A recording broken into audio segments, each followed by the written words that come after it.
tipo de estrutura só é possível, né, porque eu tenho o meu íon oxocarbono atuando aqui em ponte, e que permite esse entrelaçamento. Os dados espectroscópicos mostram claramente, né, que ele está aqui presente como ponte. Se eu não tivesse a estrutura cristalina, eu teria como, de posse dos dados espectroscópicos, afirmar com um bom grau de certeza isso. Um outro exemplo típico, né, uma estrutura porfirínica, uma metaloporfirina. Né? De novo, eu tenho o meu íon oxocarbono ligado diretamente à metaloporfirina, tá certo? E essa ponte que ele faz com um outro sistema químico aqui, né, fica mostrado claramente ao estudar, aqui não é mais espectrograma, que é um outro detalhe, né, que são as famosas bandas Soré, né, relacionadas a porfirinas, né, mas você vê claramente que o aparecimento de uma série de bandas, né, estão associadas à presença desse ligante em ponte. Tá ok? Esse aqui é um outro exemplo típico, né? Aqui eu tenho ele em ponte entre dois sítios metálicos. Eu tenho duas metaloporfirinas ligadas, né? E o meu oxocarbono em ponte. E de novo, os dados espectroscópicos mostram claramente, né, pelo número de bandas e pela posição de bandas no espectro eletrônico, esse tipo de relação. Alguns pseudo-oxocarbonos, né? Aqui no caso eu tenho o croconato violeta, que eu mostrei no comecinho para vocês, ligados ao íon lantanídeo, tá certo? E é interessante porque cada um deles está ligado de uma maneira diferenciada, e aqui eu tenho um polímero bidimensional, né? Lembrando que o croconato violeta está ligado por átomos de oxigênio de um lado e pelo íon nitrogênio do grupo de cianometileno, né, a outros íons, tá certo? E o interessante, né, dessa estrutura bidimensional é que elas formam uma estrutura que a gente chama de caixa de ovo, né? É uma estrutura né, que é como se fosse uma folha, né, de altos e baixos, né, de picos e vales, né? Exatamente como uma caixa de ovo, né? E tridimensionalmente essa estrutura também se interpenetra, uma passa por cima, uma passa por baixo, né? As esquaraínas, né? As esquaraínas são ainda esses oxocarbonos substituídos, né? Esse aqui é um exemplo clássico, né, que a gente estudou, os sistemas substituídos em posição cis e posição trans, e os dados espectroscópicos são bem distintos, tá certo? Né? E vejam só, por exemplo, a comparação dos espectros rama infravermelho dessas espécies químicas. Aqui no caso é do composto trans, né, que é altamente simétrico, e eu tenho a presença de centro de inversão. Aqueles que já estudaram química de coordenação, né, devem lembrar disso. A presença do centro de inversão permite dizer que bandas que são ativas numa técnica não são em outra, e por aí vai, né? Aquelas frases chavão que a gente aprende no curso de graduação, né, e que a gente consegue colocar em prática em estudos como esses, né? Aqui estão os espectros eletrônicos daquelas duas espécies. A simples mudança da posição provoca uma mudança radical nas propriedades eletrônicas dos nossos sistemas, né? Esse aqui é um exemplo envolvendo a estrutura cristalina com a minha esquaraína em posição trans, né, mostrando a simetria desse sistema, né? Aqui eu tenho o meu metal, né, e essa estrutura tridimensional do sistema. E aí tem os espectros Raman, né, e logicamente eu tenho, né, a manutenção da simetria em função das bandas serem basicamente as mesmas, né? Esse aqui é o trabalho mais recente que a gente acabou de publicar, né, envolvendo o íon croconato, né, numa síntese absolutamente maluca, né, e uma relação bem interessante, porque o meu íon croconato ele se coordena a um metal de transição por um oxigênio e a outro metal de transição por um outro oxigênio da mesma espécie química, né? Então ele é bis-monodentado, tá ok? E os dados de estrutura cristalina se relacionam muito bem com os dados de espectroscopia, né? E essa aqui é a estrutura tridimensional, né, mostrando de novo uma estrutura interpenetrada, né? A gente também vem estudando algumas coisas relativas à química verde, né? Ou seja, de que maneira a gente pode usar líquidos iônicos para compreender as inter-relações, né, nesse meio, né? Os líquidos iônicos vêm sendo propostos e defendidos por vários colegas que militam na área de síntese como espécies que podem vir a substituir os solventes usuais, né, nas sínteses por produzirem balanços de massa zerados, né, porque o que você tem no começo você tem no fim, né?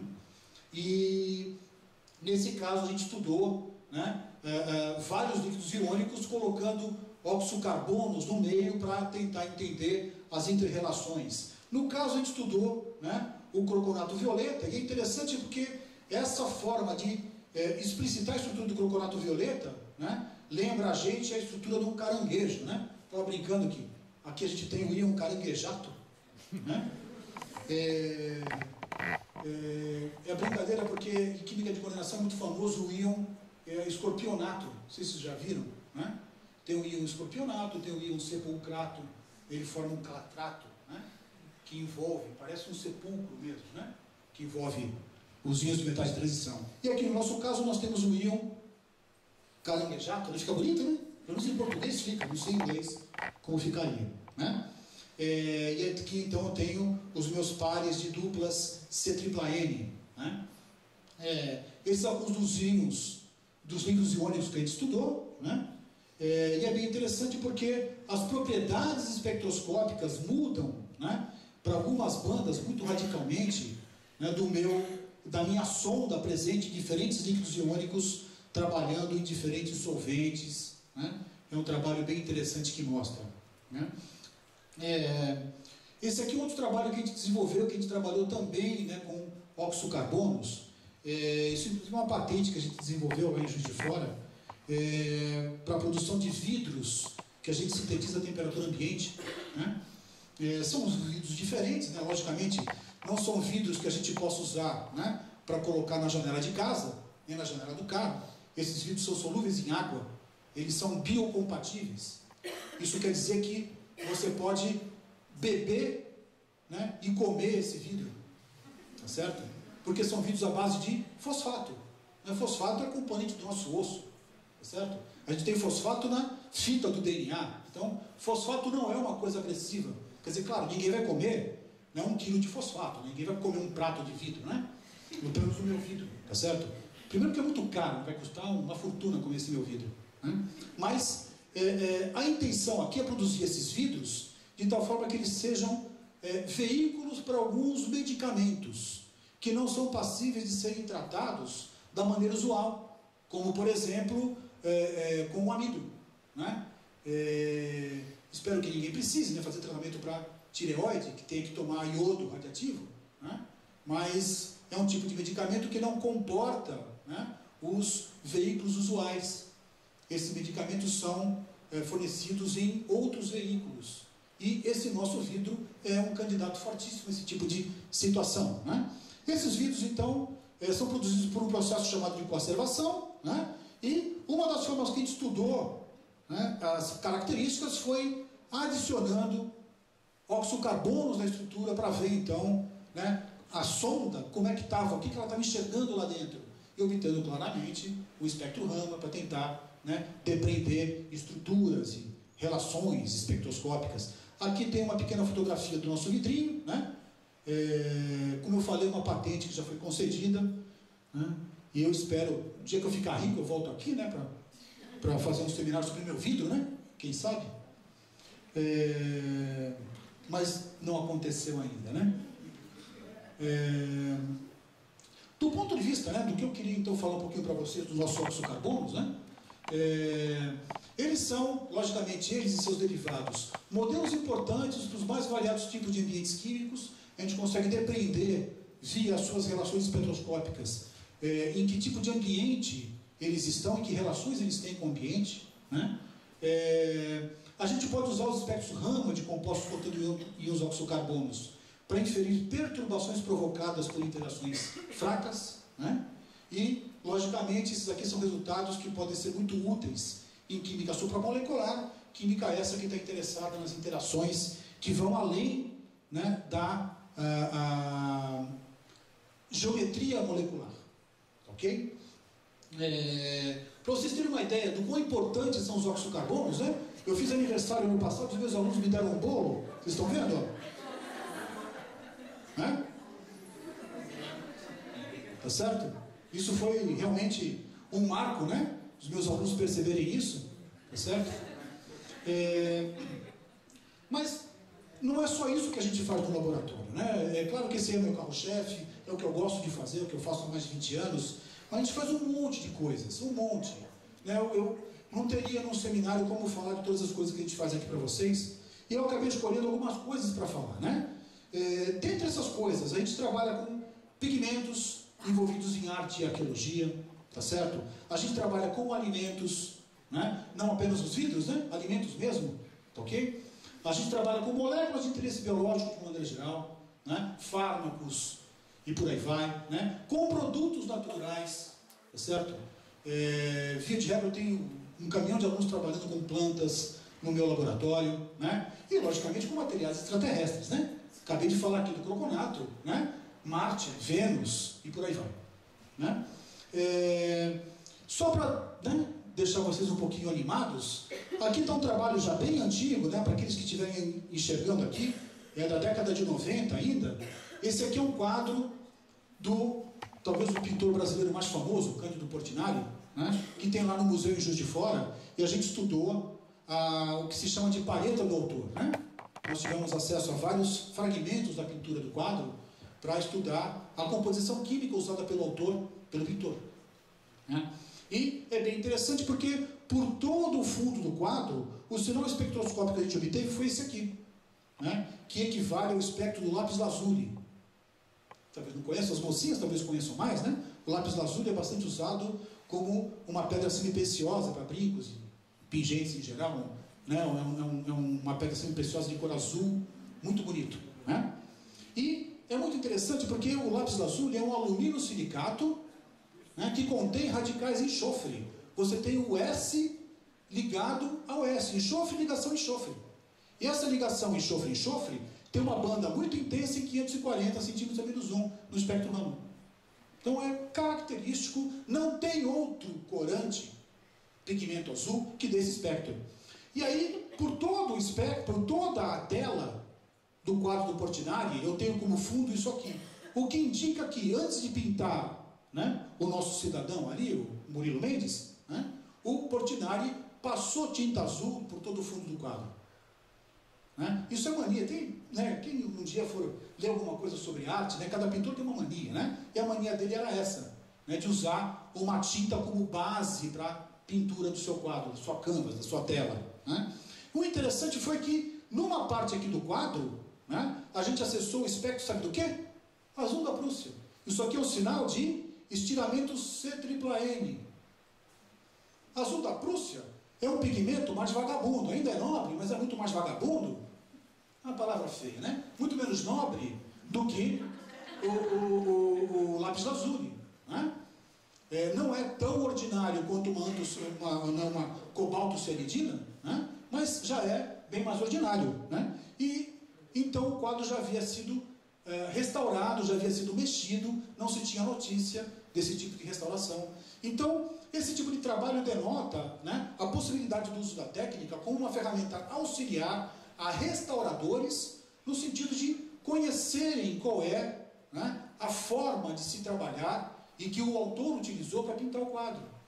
Há toda uma discussão, né, em arte sobre o tipo de restauração que deve ser feita, né? Alguns defendem a restauração exatamente igual ao trabalho original, outros defendem a restauração sem ser igual, né? E esse aqui é um exemplo típico de uma restauração que não é igual, né? Ela é igual na forma, na cor, né? Mas não é igual quimicamente, ok? Esse aqui é outro exemplo de um trabalho que acabou de sair publicado, né? Usando espectroscopia Raman para estudar leite em pó, ok? Então, o trabalho de citação de mestrado dessa minha aluna, Mariana, né? E a gente usou espectroscopia Raman em ferramentas quimiométricas, né? Hoje também é uma das grandes modas, né? Usar essa tecnologia de trabalho, né? Matemático para tentar qualificar e quantificar a composição de leite em pó. Sabe por quê? Porque toda a prefeitura no Brasil compra leite em pó para dar para criança em creche. E vocês conseguem imaginar o que existe de gente safada por aí, né, vendendo leite em pó e entregando qualquer outra coisa que não seja leite em pó? É fantástico, né, você imaginar que exista gente que faça isso, certo? Como é fantástico a gente poder usar a ciência para desenvolver metodologias, né, de rapidamente detectar isso aqui para falar que aquele cara é um safado e que ele devia estar em cana por estar vendendo aquilo, né? A gente então desenvolveu metodologias para, né, avaliar e qualificar leite em pó, né? Um outro exemplo típico, né, falando de química extraterrestre, isso aqui é um meteoro, ok? Então a foto de um meteoro, essa parte aqui é a parte do meteoro que, em contato com a atmosfera, entrou em combustão, né? Então está bastante queimado, né? Falando português, claro. E a gente para tirar o espectro, a gente quebrou um pedacinho das bordas para acessar o material rochoso desse meteoro chamado de condrito, né? É um meteoro que tem, né, composição de carbonatito, tá certo? E por todo o meteoro, por toda a parte que a gente estudou, o espectro básico é esse aqui, né? Presença de olivina, que é um dos minerais mais comuns na superfície do nosso planeta, né? Ou seja, uma coisa que veio de fora com composição química exatamente igual à nossa, né? Logicamente tem um caminhão de outras coisas que eu poderia falar para vocês. Eu tentei de alguma maneira trazer alguma coisa um pouco, né, um pouco mais visual, né, para falar sobre os óxidos de carbono, mas também dar um pouquinho de informação sobre as coisas que são feitas no nosso laboratório, né? Esse trabalho a gente logicamente não faz sozinho, né? A gente tem um caminhão de gente que nos ajuda, né? Esses aí são todos os colaboradores, o pessoal do exterior e o pessoal daqui do Brasil, né? E vários colegas de Juiz de Fora, né, principalmente, que colaboram com a gente, né? Um número enorme de estudantes que trabalham comigo, né? Desde alunos de iniciação científica até 2 pós-doutores que estão hoje no laboratório, né? Eu tenho 10 alunos de IC trabalhando, né? E eles são o sustento fundamental do laboratório, né? Porque são eles que limpam a bancada, são eles que, né, fazem todo o grosso do trabalho, né? Brincadeiras à parte, né? A eles aqui eu tenho que agradecer. Se eles estivessem aqui, eles também estavam rindo, porque eu faço isso no dia a dia com eles, é judio, né? Arranco a pele, né? Esse é o plano sempre, né? Mas, né, a moçada que paga a conta, né? A gente tem o CNPq, tem a CAPES, a FAPEMIG, né, que finalmente, depois de tantos e tantos anos, resolveu, né, botar a mão no bolso para pagar, né? E a FINEP, né, que sustenta aí o grosso de investimentos em instrumentação do laboratório. E eu consegui finalmente emplacar um projeto com a Petrobras. Eu sou um dos atuais iluminados, né? Não me perguntem como, mas eu sou. E consegui ter um projeto grande com a Petrobras hoje para trabalhar, sabe com o quê? Com inclusões fluidas. É muito legal, eu até podia falar um pouquinho no seminário sobre isso. A hemodinâmica envolvida na análise espectroscópica de inclusões fluidas. Sabe qual é o plano? Fazer a perfuração, tirar o material perfurado, trazer para fora no laboratório e olhar no microscópio. Se essa rocha tiver inclusão fluida, o que é inclusão fluida, né? Quem estudou fisicoquímica vai lembrar o que você tem no seio do sólido, uma bolha, nessa bolha uma solução, nessa solução você tem um gás. Se esse gás é metano, você consegue determinar a concentração de metano que tem. E se tem metano, tem petróleo. Pode continuar cavando que tem petróleo. Então a Petrobras está pagando a gente para desenvolver essa metodologia de análise para eles, né? Lembrando que vem aí o Persal, né? E quem faz espectro de qualidade são poucos, né? E o nosso grupo consegue ter esse tipo de